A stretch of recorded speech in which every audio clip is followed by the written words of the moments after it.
Цела пад бараўлянамі. Раўнівец-піраман з Пружаншчыны, жыхар Барановічаў, знік на адпачынку, пагоня ў Светлагорску, падрабязнасці трагедыі ў барысаўскай ЦРБ і хто ў Беларусі больш за ўсіх зарабляе. Вітаю, сябры, Владзіслаў Корсак у студыі. Лайк, падпіска, калі бяспечна. Пачынаем праграму «Белсат онлайн». Мост цераз Свістач на праспекце Незалежнасці ў Менску плануюць адкрыць бліжэй да верасня. Пра гэта паведаміў гендырэктар Гаррам Аўтадору Максім Белавус. Паводле яго, паскорыць рамонт дазволіла поўнае перакрыццё руху на гэтым участку праспекту. Мост мае архітэктурную каштоўнасць і адрозніваецца ад тыповых збудаванняў. Таму да работ прыцягнулі спецыялістаў белрэстаўрацыі. У прыватнасці яны аднаўляюць рэльеф і вонкавы выгляд балюстрады. Рух па мосце закрылі ў ліпені, а работы вяліся круглымі сотнямі. На 12-м кіламетры трасы Менск-Віцебск у ваколіцах бараўлянаў знайшлі цела мужчыны. Азначаецца, што міліцыянеры выявілі на целе нажавое раненне. Аднак паводле папярэдняй інфармацыі экспертаў у Менскага аблвыканкаму смерць не носіць крымінальнага характару. Таксама вядома, што загінулы жыхар аграгарадку Лясны бараўлянскага сельскага савету Менскага раёну. Цяпер высвятляюць абставіны здарэння. Белстат назваў памер сярэдняга заробку беларусаў за ліпень. Ён склаў 3172 рублі бруднымі. Гэта на 68 рублёў больш, чым у чэрвені. Пасля выплаты падаткаў сярэдні заробак складзе 2728 рублёў або каля 945 долараў. Самыя высокія заробкі традыцыйна ў Менску, больш за 4116 рублёў да выплаты падаткаў. У Менскай вобласці 3233 рублі. Найменшы сярэдні заробак у Магілёўскай вобласці каля 2685 рублёў. Паводле галінаў, больш за ўсё зарабляюць работнікі пасажырскага паветранага транспарту. Там сярэдні заробак перавысіў 10 000 рублёў. Далей ідуць сферы інфармацыі, сувязі, фінансаў і страхавання. Найменшыя сярэднія заробкі у адукацыі, культуры, сферы грамадскага харчавання і работнікаў цырульняў. У Пружанскім раёне 38-гадовы мужчына пасля застолля прыраўнаваў жонку да свайго прыяцеля і учыніў сямейны скандал. Каб унікнуць канфлікту, жанчына пайшла да суседкі. Тады муж патэлефанаваў ёй і прыгразіў, што калі жонка не вернецца, то ён спаліць дом. Жанчына пагрозу праігнаравала. Раўнівец узяў з падвалу каністры з бензінам, абліў пакоі і падпаліў жыллё. Пікантнасць сітуацыі ў тым, што дом аказаўся арандаваным, ён належыць прадпрыемству. Шкоду ад пажару ацанілі на 15 000 рублёў. Супраць мужчыны пачалі крымінальную справу. З'явіліся падрабязнасці трагічнага інцыдэнту ў барысаўскай цэнтральнай раённай лякарні нумар 2, дзе падчас чакання медычнай дапамогі памёр 74-гадовы пацыент. Жонка памерлага Владзіміра Ткачова распавяла, што ў суботу раніцай мужу стала цяжка дыхаць. Хуткая даставіла яго ў лякарню, дзе мужчыну агледзелі, зрабілі рэнтген і перавялі ў палату.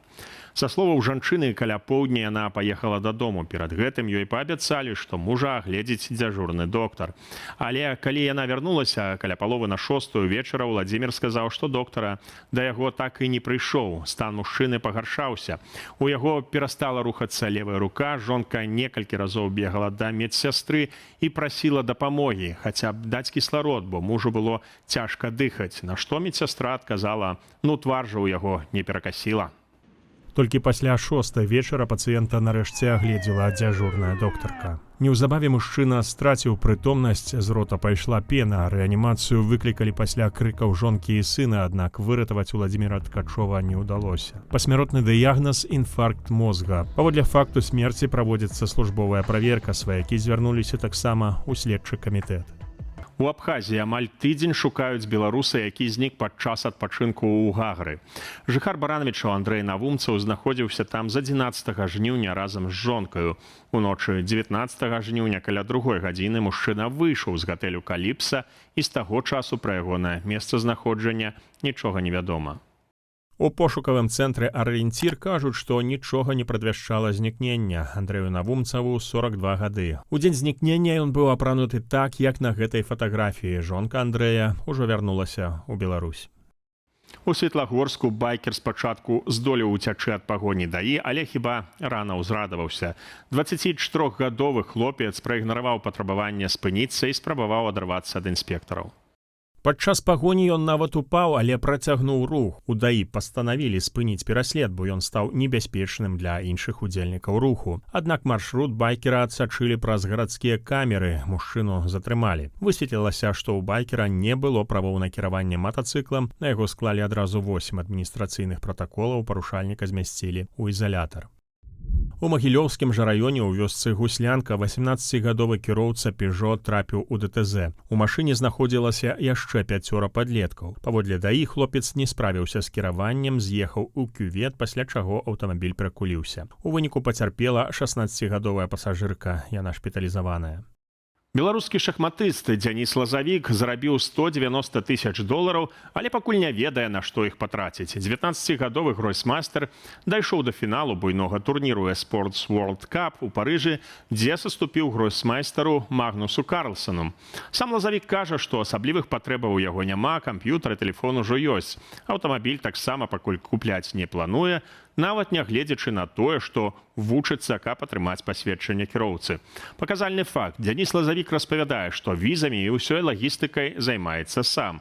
Рэспубліканскі цэнтр алімпійскай падрыхтоўкі ў шахматах і шашках асабліва не дапамагае. Затое апошнім разам з дакументамі дапамог арганізатар чэмпіянату Esports Game.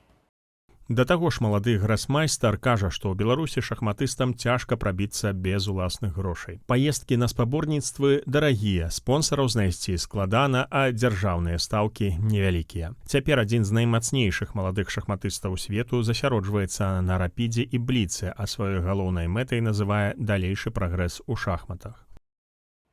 Гэтым разам абышлося, але заўсёды будзьце ўважлівыя. Берасце, Камянецкае кальцо, з'езд у бок чарнаўчыцаў, фуры, легкавікі, лось без каментара. Обалдеть. А там еще и фура едет.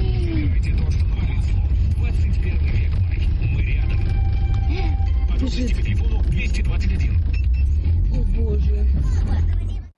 35 гадоў таму Беларусь вярнула сабе незалежнасць. 25 жніўня 1991 года дэкларацыя аб дзяржаўным суверэнітэце надалі статус канстытуцыйнага акту. Шлях да гэтага пачаўся яшчэ ў 1990-м, калі ў Вярхоўны Савет упершыню прайшла значная група дэпутатаў, не звязаных з камуністычнай партыяй, у тым ліку прадстаўнікі БНФ на чале з Зянонам Пазняком. Вырашальным быў жнівень 1991 года. Пасля правалу путчу ГКЧП камуністычнае кіраўніцтва БССР, якое яго падтрымала, было ў разгубленасці. Дэпутаты БНФ і іхныя паплечнікі ініцыявалі пазачарговую сесію Верхоўнага Савету. 24 жніўня перад домам ураду сабраліся тысячы людзей. У залу ўнеслі бел-чырвона-белы сцяг. А ўжо 25 жніўня 253 дэпутаты падтрымалі рашэнне, якое фактычна зрабіла Беларусь незалежнай дзяржаваю. На віну сустрэлі каля 30 000 чалавек на плошчы Леніна. Людзі абдымаліся, танцавалі, смяяліся і плакалі. Тады нам удалося вярнуць незалежнасць мірным шляхам. Падрабязней пра гэты знакавы дзень чытайце на belsat.eu. Заўтра ў Беларусі пахаладае. Уначы тэмпература паветра апусціцца да плюс 3-8 градусаў. Удзень чакаецца ад 18 да 24 градусаў цяпла. Сіноптыкі прагназуюць пераменную хмарнасць, пераважна без ападкаў. Ноччу і раніцаю месцамі магчымы туман. Вецер будзе слабы, а ўдзень паўночны і паўночна-ўсходні. На гэтым мы сёння ставім кропку, а вы стаўце лайк і падпісвайцеся на канал. Гэта вельмі важна для прасоўвання аператыўных і незалежных навінаў. І, канешне ж, з днём аднаўлення незалежнасці вас, сябры. Жыве Беларусь!